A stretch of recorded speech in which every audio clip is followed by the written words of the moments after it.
Morning children. Online class 6 subject Hindi पाठ 19 आप भले तो जग भला। तो आइए हम अपनी ये कहानी पढ़ते हैं। प्रस्तुत पाठ में लेखक ने विभिन्न दृष्टांतों, प्रसंगों और उदाहरणों द्वारा यह बताने का प्रयत्न किया है कि यदि मनुष्य स्वयं भला है तो उसे सारा संसार भला दिखाई देता है। तो आइए हम अपनी ये कहानी पढ़ते हैं। एक विशाल कांच के महल में न जाने किधर से एक भटका हुआ कुत्ता घुस गया। कांच के हजारों टुकड़ों में अपनी शक्ल देखकर वह चौंका। उसने जिधर नजर डाली उधर ही उसे हजारों कुत्ते दिखाई दिए। उसने समझा कि ये सब उस पर टूट पड़ेंगे और उसे मार डालेंगे। अपनी शान दिखाने के लिए वह भौंकने लगा। उसे सभी कुत्ते भौंकते हुए दिखाई पड़े। उसके आवाज की ही प्रतिध्वनि उसके कानों में जोर जोर से आती। उसका दिल धड़कने लगा। वह और जोर से भौंका। सब कुत्ते भी अधिक जोर से भौंकते दिखाई दिए। आखिर वह उन कुत्तों पर झपटा। वे भी उस पर झपटे। बेचारा जोर जोर से उछला कूदा, भौंका और चिल्लाया। अंत में घस खाकर गिर पड़ा। कुछ देर बाद उसी महल में एक दूसरा कुत्ता आया। उसे भी हजारों कुत्ते दिखाई दिए। वह डरा नहीं। प्यार से उसने अपनी दुम हिलाई। सभी कुत्तों की दुम हिलती हुई दिखाई दी। वह खूब खुश हुआ और कुत्तों की ओर अपनी पूंछ हिलाता हुआ बढ़ा। सभी कुत्ते उसकी ओर दुम हिलाते हुए बढ़े। वह प्रसन्नता से उछला कूदा, अपनी ही छाया से खेला, खुश हुआ और फिर पूंछ हिलाता हुआ बाहर चला गया। जब मैं अपने एक मित्र को हमेशा परेशान, नाराज और चिड़चिड़ाते देखता हूँ तब मुझे इसी किस्से का स्मरण हो आता है। मैं उनकी मिसाल भौंकने वाले कुत्ते से नहीं देना चाहता। यह तो बड़ी अशिष्टता होगी, पर वे चाहे तो इस कहानी से कुछ सबक जरूर सीख सकते हैं। नेक्स्ट पेज देखिए। दुनिया कांच के महल जैसी है। अपने स्वभाव की छाया ही उस पर पड़ती है। आप भले तो जग भला, आप बुरे तो जग बुरा। अगर आप प्रसन्नचित्त रहते हैं, दूसरों के दोषों को न देखकर उनके गुणों की ओर ध्यान देते हैं, तो दुनिया भी आपसे नम्रता और प्रेम का बर्ताव करेगी। अगर आप हमेशा लोगों के ऐबों की ओर देखते हैं, उन्हें अपना शत्रु समझते हैं और उन्हें भला बुरा कहते हैं, तो फिर वे क्यों ना आपकी ओर गुस्से से दौड़ेंगे। अंग्रेजी में एक कहावत है कि अगर आप हंसेंगे तो दुनिया भी आपका साथ देगी, पर अगर आपको गुस्सा होना और रोना ही है तो दुनिया से दूर किसी जंगल में चले जाना ही हितकर होगा। अमेरिका के राष्ट्रपति अब्राहम लिंकन से किसी ने एक बार पूछा, आपकी सफलता का सबसे बड़ा रहस्य क्या है? उन्होंने थोड़ी देर सोचकर उत्तर दिया, मैं दूसरों की अनावश्यक नुक्ताचीनी कर उनका दिल नहीं दुखाता। मेरे मित्र की यही खास गलती है, वे दूसरों का दृष्टिकोण समझने की कोशिश नहीं करते। दूसरों के विचारों की, कामों की, भावनाओं की आलोचना करना ही अपना परम धर्म समझते हैं। उनका शायद यह ख्याल है कि ईश्वर ने उन्हें लोगों को सुधारने के लिए ही भेजा है, पर वे यह भूल जाते हैं कि शहद की एक बूंद ज़्यादा मक्खियों को आकर्षित करती है बजाय एक शेर जहर की। दुनिया में पूर्ण कौन है? हर एक व्यक्ति में कुछ न कुछ त्रुटियां रहती हैं। प्रत्येक व्यक्ति से गलतियां होती हैं। फिर एक दूसरे को सुधारने की कोशिश करना अनुचित ही समझना चाहिए। जैसा ईसा ने कहा था, लोग दूसरों की आंखों का तिनका तो देखते हैं पर आपकी आँख के सहतीर को नहीं देखते। दूसरों को सीख देना तो बहुत आसान काम है, पर अपने ही आदर्शों पर स्वयं अमल करना कठिन है। अगर हम अपने को ही सुधारने का प्रयत्न करें और दूसरों के अवगुणों पर टीका टिप्पणी करना बंद कर दें तो हमारे मित्र जैसा हमारा हाल भी नहीं होगा। इसी सिलसिले में एक बात और, आप तो दूसरों की नुक्ताचीनी नहीं करेंगे ऐसी उम्मीद है, पर दूसरे ही अगर आपकी नुक्ताचीनी करना न छोड़ें तो मेरे मित्र अपनी बुराई या आलोचना सुनकर आग बबूला हो जाते हैं, भले ही वह दुनिया की दिन भर बुराई करते रहें। पर आपके लिए तो ऐसे मौके पर दादू की पंक्तियाँ गुनगुना लेना बड़ा कारगर होगा। देखिए दादू की पंक्तियाँ कौन सी है। निंदक बाबा वीर हमार, बिनही कौड़ी बह विचार, आपन डूबे और को तारे, ऐसा प्रीतम पार उतारे। नेक्स्ट पेज देखिए।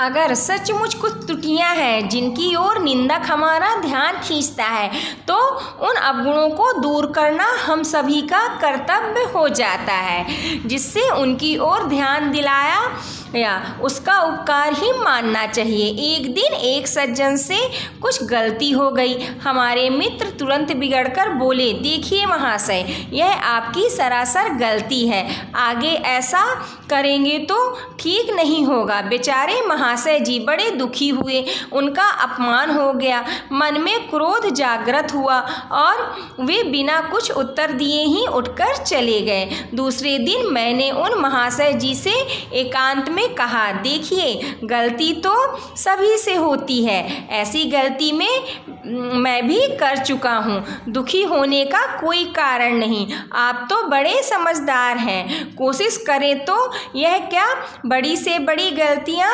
सुधारी जा सकती हैं, ठीक है ना। उनकी आंखों में आंसू छलछला आए, बड़े प्रेम से बोले, जी हाँ, मैं अपनी गलती मानता हूँ, आगे भला मैं वही गलती क्यों करने लगा।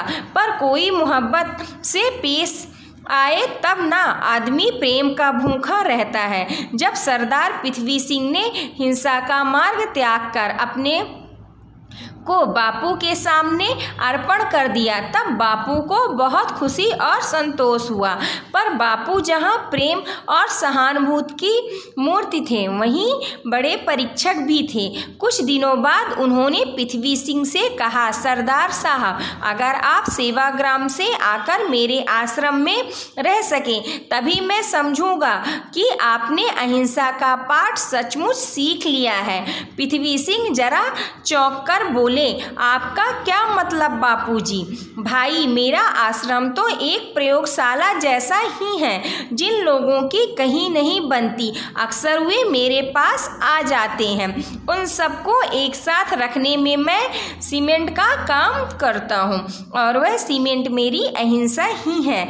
मैं समझ गया बापूजी, पृथ्वी सिंह ने मुस्कुराकर कहा।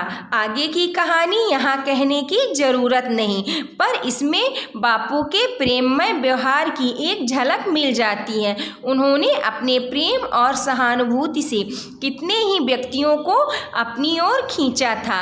बापू कड़ी से कड़ी आलोचना कर सकते थे और करते भी थे, पर हंसकर मीठी चुटकियाँ लेकर अपना प्रेम दर्शाकर। अमेरिका के मशहूर लेखक इमर्सन की एक घटना याद आती है। उन्हें गाय पालने का शौक था, इसलिए गाय और नन्हे बछड़े उनके मकान के पास एक कुटी में रहते थे।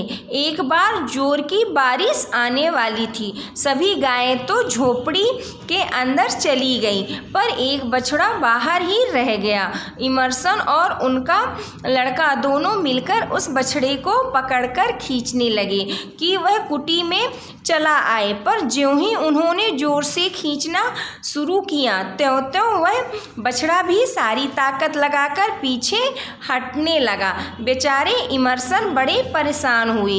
इतने में उनकी बूढ़ी नौकरानी उधर से निकली। जैसे ही उसने यह तमाशा देखा वह दौड़ी आई और अपना अंगूठा बछड़े के मुंह में प्यार से डालकर उसे झोपड़ी की तरफ ले जाने लगी। बछड़ा चुपचाप कुटी के अंदर चला गया। वह अनपढ़ नौकरानी किताबें और कविताएं लिखना नहीं जानती थी, पर व्यवहार कुशल अवश्य थी। और जब जानवर भी प्रेम की भाषा समझते हैं तो फिर मनुष्य क्यों न समझेंगे। नेक्स्ट पेज देखिए। कल हमारे मित्र का रसोइया बिना खबर दिए ही चला गया। बेचारा करता भी क्या, सुबह से शाम तक उसको महाशय की डांट खानी पड़ती थी। तूने आज दाल बिल्कुल बिगाड़ दी, उसमें नमक बहुत डाल दिया। अरे बेवकूफ़, तूने साग में नमक ही नहीं डाला। यह जली रोटी कौन खाएगा रे। आदि की झड़ी लगी रहती थी। जब कोई चीज़ जरा सी भी बिगड़ जाती तब तो उसे दिल खोलकर डांटा जाता है, पर अच्छा भोजन बनने पर उससे कभी तारीफ के दो शब्द ना बोले जाते। वाह, तारीफ कर देने से उसका दिमाग चढ़ जाएगा। मेरे मित्र कह देते ठीक है तो वह भी आदमी ही है, उसके भी दिल है। बेचारा कुछ रुपए का नौकरियन नहीं बन सकता। तंग आकर भाग जाने के सिवा उसके पास और क्या चारा था। कहने का मतलब यह है कि उनकी किसी से नहीं बनती, ना मित्रों से, ना ऑफिस के कर्मचारियों से और ना घर के नौकरों से।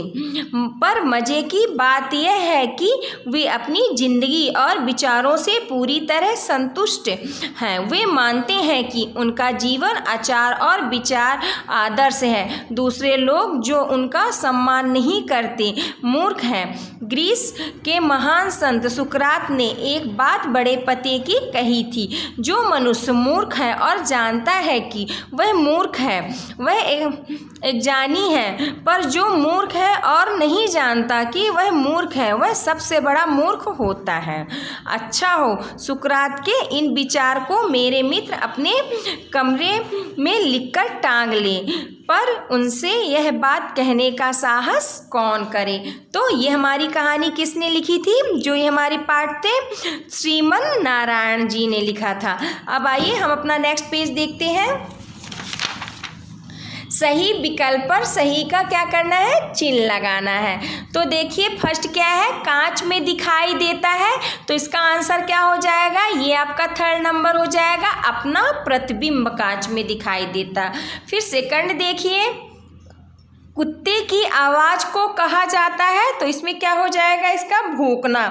कुत्ते की आवाज़ को हम क्या कहते हैं? भौंकना कहते हैं। फिर देखिए कुत्ता खुश होने पर क्या करता है?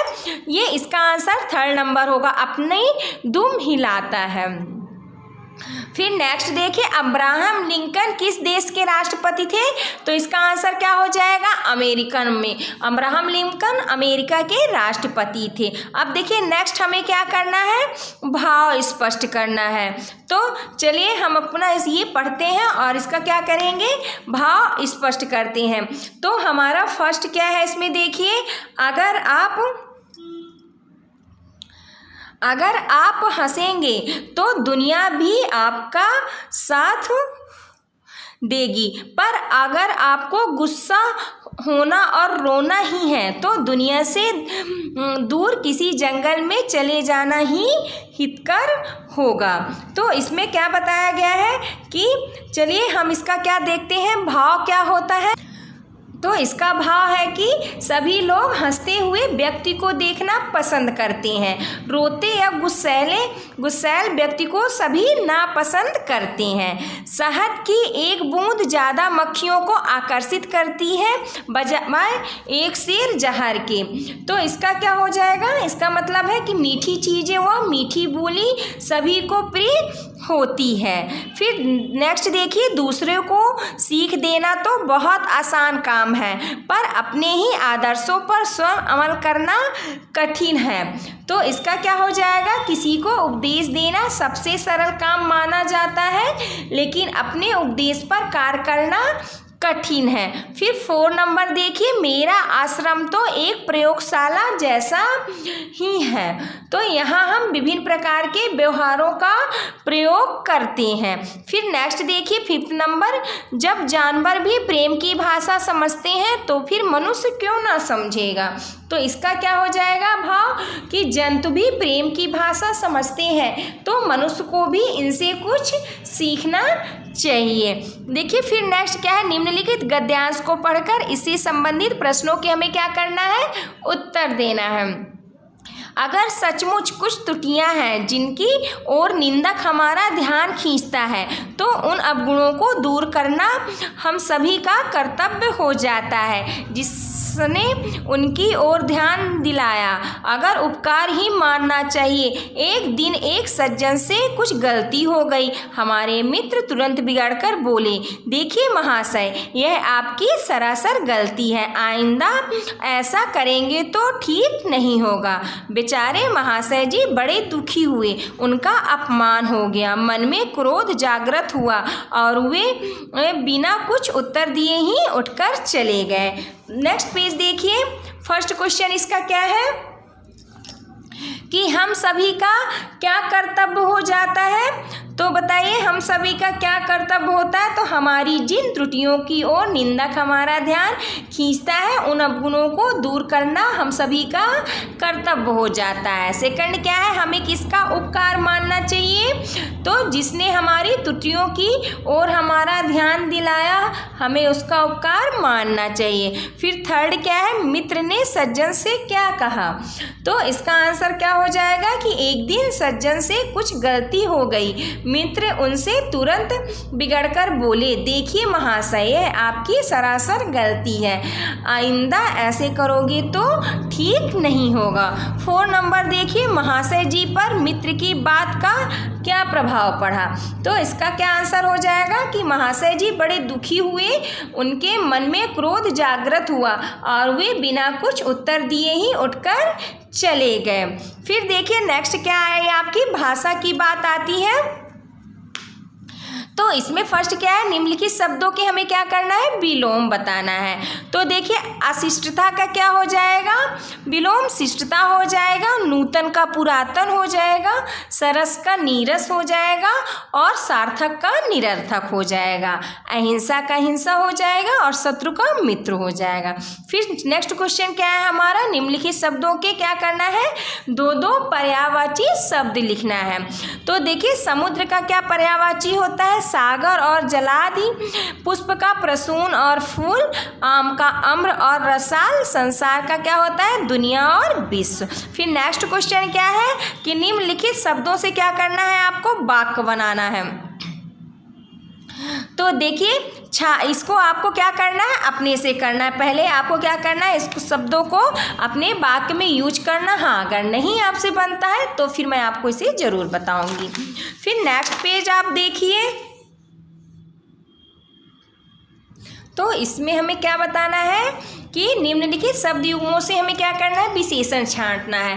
तो इसमें क्या बताया, फर्स्ट विशाल महल, महल जो हो गया वो क्या कहलाता है, विशेष, और विशाल क्या है, आपका विशेषण है, क्योंकि महल की विशेषता कौन बता रहा है, विशाल बता रहा है कि महल कैसा है, विशाल है, यानी बहुत बड़ा है। तो इसमें क्या है, विशेषण क्या हो गया आपका, विशाल। उसी तरह हजारों कुत्ते में आपका विशेषण कौन सा हो जाएगा, हजारों हो जाएंगे, क्योंकि इसमें कुत्ते की विशेषता क्या बता रहा है कि कितने हैं कुत्ते, हजारों हैं, तो इसलिए इसका आपका विशेषण हजारों हो जाएगा। उसी तरह प्रत्येक व्यक्ति में विशेषण आपका क्या हो जाएगा, प्रतीक हो जाएगा। और क्रोधी मनुष्य में आपका विशेषण क्या हो जाएगा, मनुष्य की विशेषता क्या बता रहा है कि वो कैसा है, क्रोधी है, यानी गुस्सैला है, तो इसीलिए इसका क्या विशेषण हो जाएगा, क्रोधी हो जाएगा। कड़ी आलोचना, तो इसमें आपका विशेषण कड़ी हो जाएगा। और सारी ताकत में आपका इसमें को ताकत की विशेषता क्या बता रहा है कि सारी, तो इसमें आपकी विशेषता क्या हो जाएगी, सारी हो जाएगी। इस तरह आपका ये लेसन कंप्लीट हुआ। Thank you.